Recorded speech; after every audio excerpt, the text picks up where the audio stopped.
मित्रों नमस्कार। आज इस बात की चर्चा मैं करना चाहता हूँ कि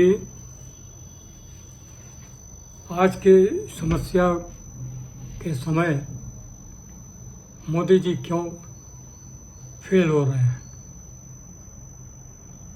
क्योंकि ऐसे देखने में तो कुछ खास नहीं लगता है, विभिन्न जगहों से समाचार मिलते रहते हैं, लेकिन यह सच है कि हम सब समस्या से अभी ग्रसित हैं। हमारे राजनीतिक दल के नेताओं को इसका कुछ एहसास नहीं है कि वास्तव में हम कहाँ खड़े हैं। अगर आप अपने शहर के गलियों में घूमें और लोगों की बातचीत सुने और उनकी हालात को देखें तो आपको पता चलेगा कि बहुत बड़ा महकमा है, खासकर मध्यवर्गीय और युवक लोगों का, जो काम नहीं मिलने के कारण रोजी रोटी के लिए भटक रहे हैं। उसी के एहसास में जो अभी एक पुलिस महानिरीक्षक जो हैं, उन्होंने कहीं बयान दिया था पटना में कि लोगों के पास चूँकि खेती का काम समाप्त हो जाता है, उनके पास कुछ रहता नहीं है, तो वो लोग जो है गैंगवार में शामिल हो जाते हैं और इस तरह का लूटपाट करते हैं या किले के रूप में पैसा कमाते हैं। वैसे ही आप रोज़ ही किसी भी पेपर को पढ़कर देख लीजिए कि किस तरह का दुर्व्यवहार जो है महिलाओं के साथ हो रहा है, छोटी बच्चियों के साथ हो रहा है, लड़कियों के साथ हो रहा है, और लड़कों को किस तरह से जो है गलत दिशा में भेजने की कोशिश की जा रही है, क्योंकि उनके पास रोज़गार नहीं है। दूसरा ये है कि उनको खाने के लिए पैसे नहीं हैं और वो पैसा कमाने के लिए हर तरह की कोई भी काम करने को तैयार हो जाते हैं। और जब आप टेलीविज़न पर देखिएगा, रेडियो हमारा सुनिएगा, तो आपको लगता है कि सब कुछ महान हो रहा है। अब देखिए, विकास, एक ज़बरदस्त बारिश हुई, हमारे विकास का सारा माल जो है एक एक कर झरमरा गया। ये कौन सा विकास है, कैसा विकास है, इसमें कितनी ईमानदारी बरती गई है और कितना इसके ऊपर ध्यान दिया गया है, वो सब नमूना सामने आ जाता है। आप देखिए कि आपके बैंकों से लोग चोरी से पैसा निकाल लेते हैं, सरकार बोलते रिपोर्ट कर, तो रिपोर्ट कर दीजिए, आप बरसों इंतज़ार करिए, उसका कोई रिजल्ट नहीं आएगा।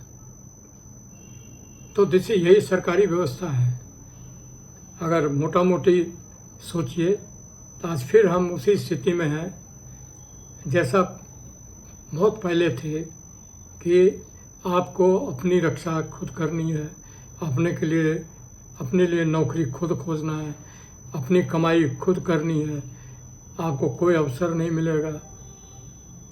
और आर्थिक स्थिति की ये हालत है कि जो भी नौकरी देने वाले लोग थे या जो संस्थाएं थी या जो कंपनियां थी, उनका परफॉर्मेंस इतना कम हो गया है कि वो धीरे धीरे लोगों को नौकरी से निकाल रहे हैं।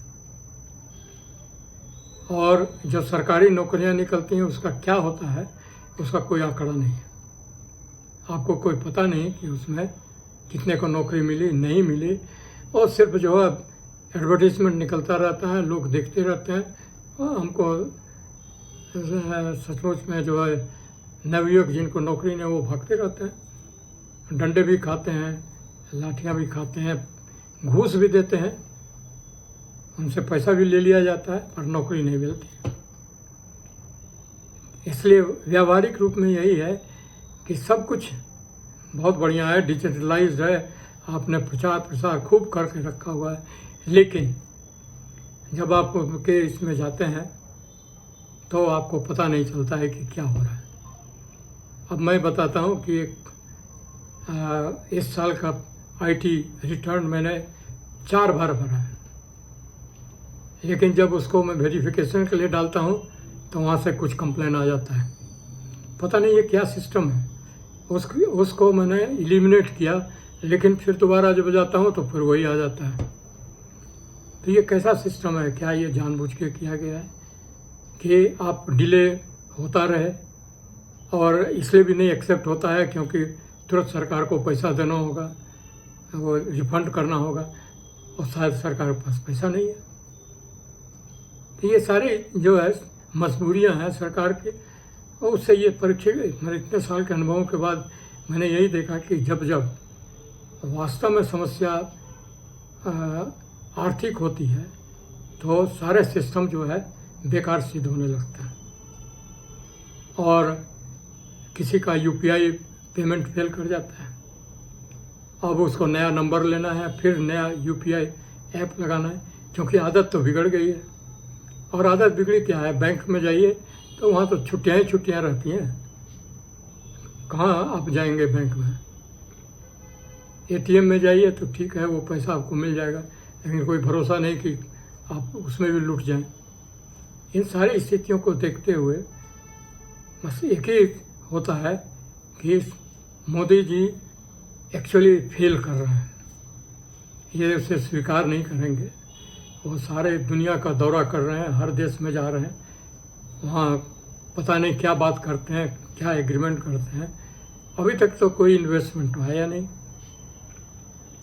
सत्य ये है कि सबसे बड़ा मार्केट दुनिया में भी भारत का है, जो अब धीरे धीरे ख़त्म हो रहा है, क्योंकि लोगों का बाइंग पावर जो है कम हो रहा है। आप जो चमचमाती हुई 10 गाड़ियों को सड़क पर देखकर यह मत समझिए कि अर्थव्यवस्था बहुत अच्छी हो गई है। आप स्कूटी को दौड़ते हुए देख के मत समझिए कितने लोग हैं, 145 करोड़ 40 करोड़ लोगों में कितने ऐसे लोग हैं जो इस सुविधा से हैं।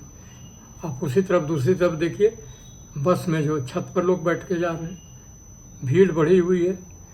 पुराना जर्जर अवस्था में जो बस है वही चल रही है, क्योंकि जो अच्छे कंडीशन में बस है उसमें भाड़ा ज़्यादा लगता है, लोग उसमें जाना पसंद नहीं करेंगे, उनके पास पैसे नहीं है। इसलिए इस तरह की अव्यवस्था कभी पहले देखने को मिली नहीं।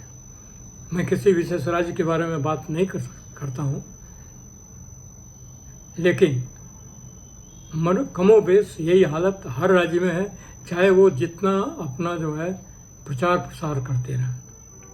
इसका मूल कारण ये है कि मोदी जी फेल कर रहे हैं, और उसका एकमात्र कारण ये है, जो मुझे बड़े अफसोस के साथ कहना पड़ रहा है, कि मोदी जी कभी गुजरात के पॉलिटिक्स से बाहर नहीं आए।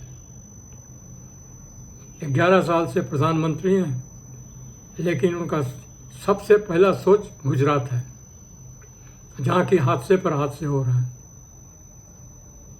आपने अभी रिसेंटली देखा AI 171 का एक्सीडेंट हुआ, उस पर कितनी तरह की कथाएं निकल रही हैं, और सरकार कह रही नहीं अभी हम और जांच करेंगे, और जांच आप करते रहो 10 साल, लेकिन जो हादसा हो गया हो गया। जबकि इसको 7 दिन के अंदर 8 दिन के अंदर ये तय हो जाना चाहिए कि ये क्यों हुआ, कौन सी तकनीकी खराबी थी, क्या मेंटेनेंस का फेल्यूर था, क्या केयरलेसनेस था, क्या विमान का पूरी से चेक किए बिना उसको उड़ने की इजाज़त दे दी गई थी। नहीं तो कैसे फ्यूल जो है बंद हो जाएगा। उसके ऊपर जो है और दूसरी तरह की जो है कथाएं निकल रही हैं। तो ओवरऑल यही है कि मोदी जी फेल कर रहे हैं, क्योंकि वो सिर्फ गुजरात के बारे में सोचते रहे हैं और आगे भी सोचते हैं। और यही कारण है कि गुजरात से ही लोगों को मिलनायर जो वो पैदा करने के चक्कर में, गुजरात के लोग ही बैंक का पैसा लेके गायब हो गए हैं, विदेश में जा बसे हैं, उनको वो लाने में सक्षम नहीं है। उन्होंने जिससे भी दोस्ती की वो आज अपना मुंह फेर रहा है।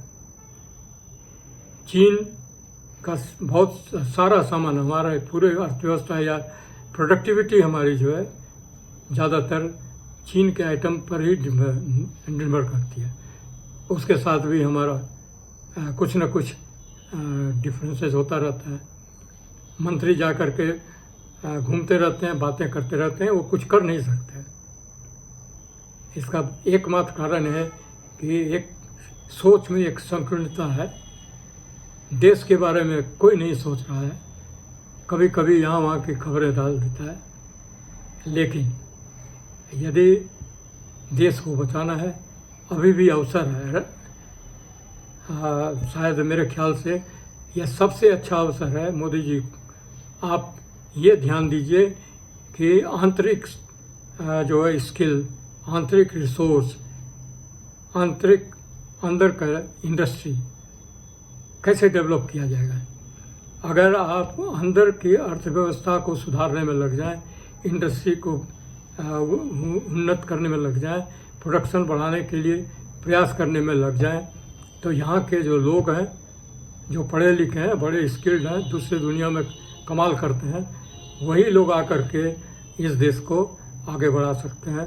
और वास्तव में अगर सुपर पावर बनना है, अगर अमेरिका को टक्कर देना है या चीन को टक्कर देना है या यूएसएसआर को टक्कर देना है, तो कृपया युद्ध क्षेत्र में ना जाइए। ये युद्ध के और आर्म्स के रेस में घुसने से पैसा आ सकता है, लेकिन आंतरिक रूप से आप कमज़ोर रहेंगे। जैसे अमेरिका में वही भी महंगी है, गरीबी है, वो गई नहीं है। इस तरह से हर देश में है। आप रूस में जाइए, वहाँ भी है, वो खाली कलर अलग है, बट वो है, वहाँ भी भिखमंगी है। इसलिए वो कभी ख़त्म नहीं होता है। ख़त्म होगा जब आप आंतरिक रूप से सक्षम हो करके देश की अर्थव्यवस्था को मजबूत करेंगे, यहाँ पैदावार बढ़ाएंगे, यहाँ उत्पादन बढ़ाएंगे, यहाँ के नवयुवतियों को नौकरी देंगे, वो स्वस्थ रहेंगे, खुशहाल रहेंगे, व्यस्त रहेंगे, तो सब कुछ ठीक चलेगा। ये आपका क्राइम भी ख़त्म माने कम हो जाएगा। ख़त्म तो नहीं होगा क्योंकि तो मानवीय कमजोरी है, लेकिन बहुत कम हो जाएगा और देश वास्तव में तरक्की करेगा। अगर इस बात पर ध्यान दिया जाए तो अभी भी देश को आगे निकालने में मुश्किल नहीं है। अगर रियल कोशिश की जाए तो 6 महीने के अंदर देश की पूरी कार्य व्यवस्था को संरचित किया सकता है, क्योंकि ये तू मैं की लड़ाई से कोई फ़ायदा नहीं है। और सारे लोग जो है केवल एक ही बात बोलते हैं जो मोदी जी को सुहाना लगे। उनके अपने मन की बात कुछ नहीं बोलते, उनका है ही नहीं बोलने के लिए, क्योंकि उनकी कोई सोच नहीं है। अगर मोदी जी के पंक्तियों को लेकर उसी पर जो है अपना विचार प्रकट करते रहते हैं, विद्वता दिखाते रहते हैं, तो इससे देश संभलने वाला नहीं है, कमज़ोर होगा, मजबूत नहीं होगा, गरीबी बढ़ती रहेगी। आप चाहे जितना चावल बांट करके या गेहूं बांट करके जितना इसको छिपाने की कोशिश करें, वो कोई फ़ायदा नहीं है। इसलिए हम सब इस बात पर गौर करें, खासकर जितने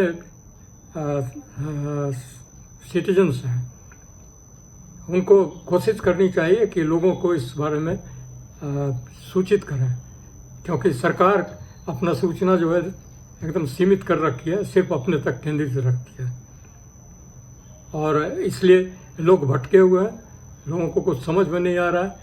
आप उनको थोड़ा पैसा दीजिए, जहाँ कहिएगा वहाँ चले जाएंगे। आप वोट देने कहिएगा, वोट दे देंगे। आप रैली में आने कहिएगा तो रैली में जा जाएंगे, लेकिन देश इससे नहीं आगे बढ़ेगा। आप कुर्सी पकड़ कर बैठ सकते हैं, लेकिन आपका परफॉर्मेंस जो है जहाँ का तहाँ रहेगा। आप डाटा बना सकते हैं, लेकिन बाद में एक दिन देखिएगा कि वो सब डाटा जो है ना उल्टा हो गया, क्योंकि वो सब चीज़ें जो है धीरे धीरे एक एक करके फेल होने लगती हैं। धन्यवाद। जय हिंद।